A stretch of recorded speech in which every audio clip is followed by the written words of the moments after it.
கிருஷ்ணகிரி மக்களவை தொகுதியில் களம் கண்டுள்ள அதிமுக வேட்பாளர் ஜெயபிரகாஷுக்கு ஆதரவாக கட்சியின் துணை பொதுச் செயலாளர் KP முனுசாமி ஓசூர் பகுதியில் வாக்கு சேகரித்தார். முன்னதாக வேட்பாளர் ஜெயபிரகாஷுக்கு கிரேன் மூலம் பிரம்மாண்ட மலர் மாலை அணிவித்து அதிமுகவினர் உற்சாக வரவேற்பு அளித்தனர். அத்துடன் ஆப்பிள் மாலையும் அணிவிக்கப்பட்டது. இதனையடுத்து பேசிய KP முனுசாமி, திமுக ஆட்சியில் தமிழ்நாட்டில் போதைப் பொருட்கள் தடையின்றி கிடைப்பதாகவும் இதனால் கடந்த 6 மாதங்களில் மட்டும் 14 பேர் கொலை செய்யப்பட்டதாகவும் குற்றம் சாட்டினார்.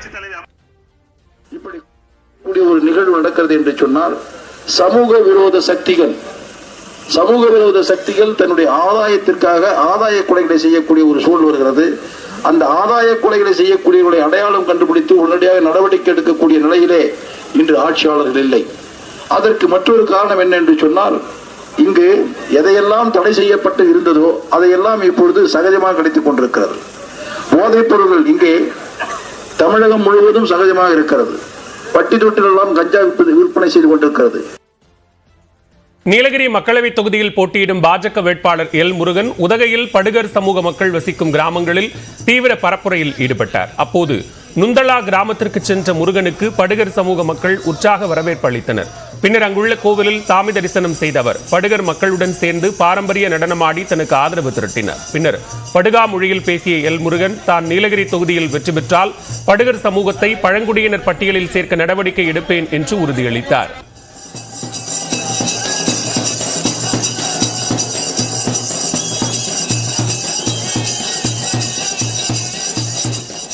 திருவள்ளூர் மக்களவை தொகுதியில் திமுக கூட்டணி சார்பில் காங்கிரஸ் வேட்பாளர் சசிகாந்த் செந்தில் களம் கண்டுள்ளார். இவருக்கு ஆதரவு திரட்டும் வகையில் திருமுல்லைவாயில் பகுதியில் எம்எல்ஏவும் காங்கிரஸ் மூத்த தலைவருமான EVKS இளங்கோவன் வாக்கு சேகரிப்பில் ஈடுபட்டார். அப்போது அமைதியை வலியுறுத்தும் வகையில் வெள்ளை புறா மற்றும் பலூன்கள் பறக்கவிடப்பட்டன. அப்போது பட்டாசு வெடித்ததில் நிகழ்ச்சிக்காக வந்திருந்த குதிரைகள் மிரண்டு ஓடின.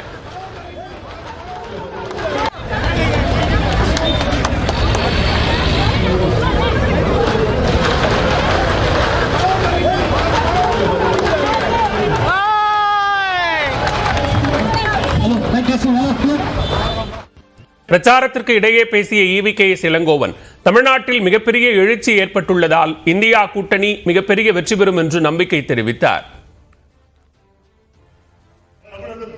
ஆரணி மக்களவை தொகுதியின் அதிமுக வேட்பாளர் GV கஜேந்திரன் பூரி சுட்டுக் கொடுத்து வாக்கு சேகரித்தார். ஆரணி டவுனில் வீதி வீதியாக சென்று பரப்புரையில் ஈடுபட்ட அவருக்கு பொதுமக்கள் மலர்தூவி சிறப்பு வரவேற்பு அளித்தனர். இதனையடுத்து பெரிய கடை வீதியில் செயல்படும் உணவகத்திற்கு சென்ற GV கஜேந்திரன் பூரி சுட்டுக் கொடுத்து வாக்காளர்களின் கவனத்தை ஈர்த்தார்.